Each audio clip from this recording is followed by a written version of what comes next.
So we've been talking about the Fugitive Slave Acts, and we've talked about the Fugitive Slave Clause in the Constitution, Article 4, Section 2, Clause 3. We've talked about the Fugitive Slave Act of 1793. That was passed because the South didn't think the clause was strong enough. Ironically, the Act of 1793 was just one of the reasons the Underground Railroad was established. Even with the 1793 Act, the North was like, listen, we outlawed slavery. So we're not going to help you. Yeah. And the abolitionists were like, we don't believe that slavery is right, so we're not going to help you. No. And northern states passed personal liberty laws mandating a jury trial before alleged fugitive slaves could be moved. The Supreme Court said that this was unconstitutional. Yeah. Others forbade the use of local jails or the assistance of state officials in arresting or returning alleged fugitive slaves. All of this was unconstitutional. In some cases, juries refused to convict individuals who had been indicted under the federal law. They were literally fighting and refusing to send enslaved people back to their masters. Remember, the Fugitive Slave Clause and Act of 1793 said that slave owners had the right to retrieve enslaved people regardless of the laws of the states that they ran to, even if they ran to a free state. Northern states could not pass laws that hampered the Fugitive Slave Clause or Act. People could not help or hide enslaved people, yet the North did not care.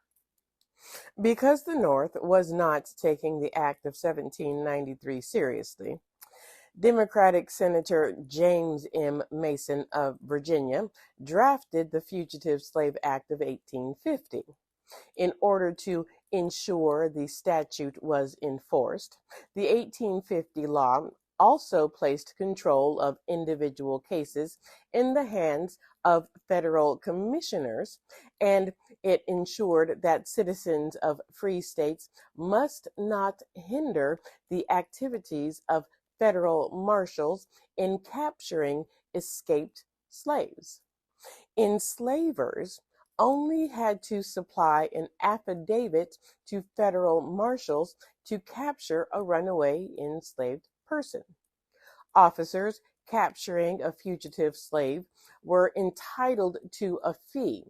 Now, this encouraged some officers to kidnap free Black people whom had no rights in court and could not defend themselves. They ended up being sold to slave owners. We talked about that. An example of that was Solomon Northup, and his story was told in the book and the movie 12 Years a Slave. It also penalized officials who did not arrest someone escaping from slavery, and they were fined up to $1,000. Law enforcement officials everywhere were required to arrest anyone suspected of being a runaway slave on as little as someone saying, "Hey, that's my slave." Habeas corpus was irrelevant. There was no jury, and a Black person could not testify on behalf of themselves. The northern states were not going to give up that easily. No.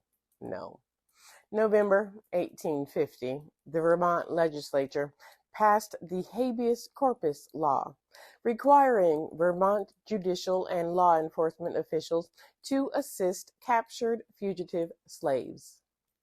They established a state judicial process for people accused of being fugitive slaves. The law pretty much rendered the Federal Fugitive Slave Act unenforceable in Vermont. And President Milford was like, play with me if you want to, and threatened to use the army to enforce the Fugitive Slave Act in Vermont. February 1855, Michigan's legislature also passed a law prohibiting county jails from being used to detain recaptured slaves, directing county prosecutors to defend recaptured slaves, and entitling recaptured slaves to habeas corpus and trial by jury. Other states to pass personal liberty laws included Connecticut, Massachusetts, Maine, New Hampshire, Ohio, and Pennsylvania.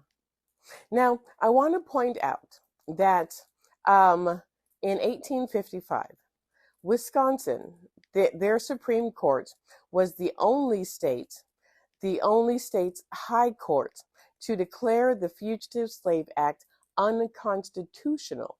And this was because of a case involving a fugitive slave named Joshua Glover and a white man named Sherman Booth. Okay. Now, Sherman Booth led the effort that thwarted Glover's recapture. Joshua Glover had escaped slavery, made his way to Wisconsin on the way to Canada. His owner learned where he was and tried to use the Fugitive Slave Act to retrieve him.